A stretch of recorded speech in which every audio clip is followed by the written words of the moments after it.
Hi, it's Kevin May, Editor-in-Chief of PhocusWire here at the PhocusWire studio in association with Prowse. Hello. Hi. So, Carolyn Prowse, you're the relatively new Chief Commercial Officer at Volaris, so thank you very much for joining us so new into your next stage of your career. Thank you. No, thank you, Kevin. It's exciting to be here and take the opportunity. Okay, right. So I was quite, one of your colleagues has just stood a little way from us here. I was quite intrigued by a presentation that she did here last year when she was talking about VPass. You wrote a story about it. But I think we perhaps wrongly called it a Netflix model for airlines. And it's a membership model, essentially. It's a membership subscription model, yes. Yeah, so for the uninitiated that are watching, just give us very briefly what VPass is and how it came about. So it's an upgrade or a different product from our initial subscription model, which was V Club. So for Volaris, when we think about looking at encouraging repeat customers, and we want to be the first choice or front of mind for our customers, then this was a method that we thought about. So the first product was V Club, which was a discount off the fares that you see on the website. From that, we evolved into V Pass, which is it's a subscription model again, and for the equivalent of $15 one way or $30 return, it gives you a guaranteed one way or return domestic trip in Mexico once a month for a monthly fee.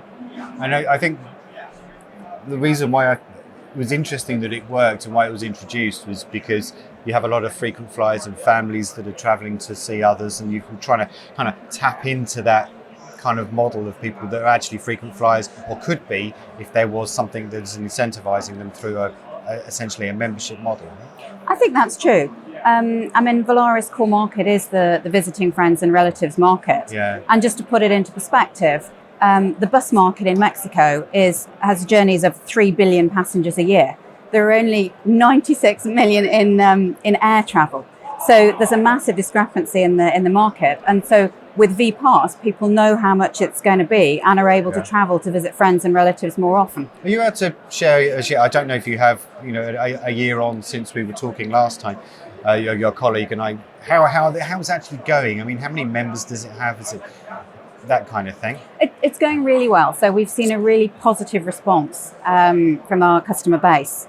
Since you spoke to my colleague last year, we've had a 5-fold increase in membership for VPass. 5-folding, okay. And how do you actively promote it? Is it something that it's very front and center when they come to the website? They can say, okay, not only I can buy a flight, but I can become a member. I mean, is it something that you're really pushing to people?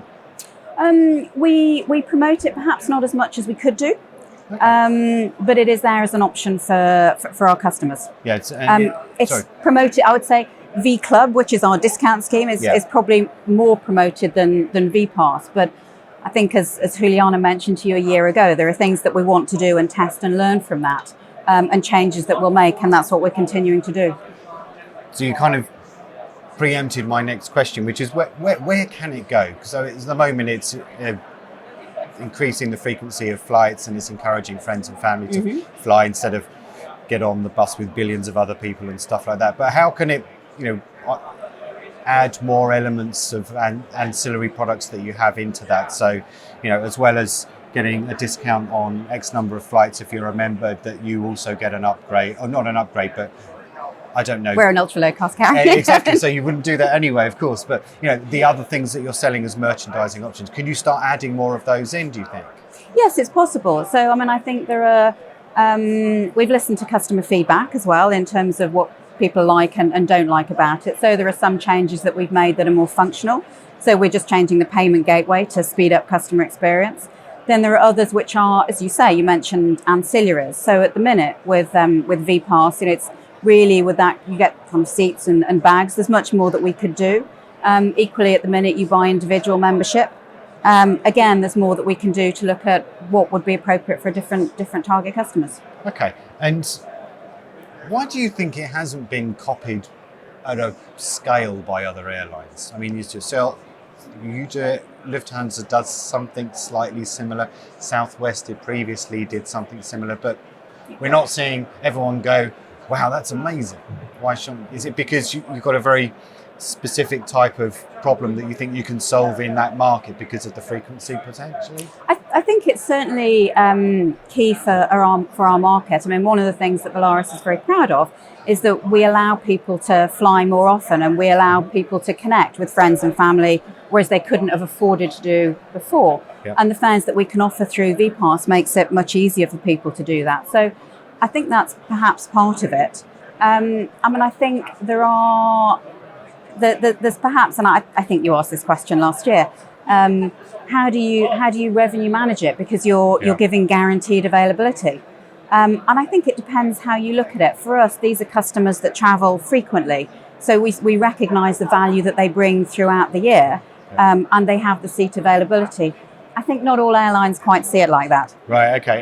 And last of all, because you are 5 months into the new job, we've passed the 100-day mark, but I mean, just give us a sense of something that's kind of not surprised you, or you've just thought, well, that's really interesting about this airline that I'm now working for. You have worked with different types of airlines in your career to date.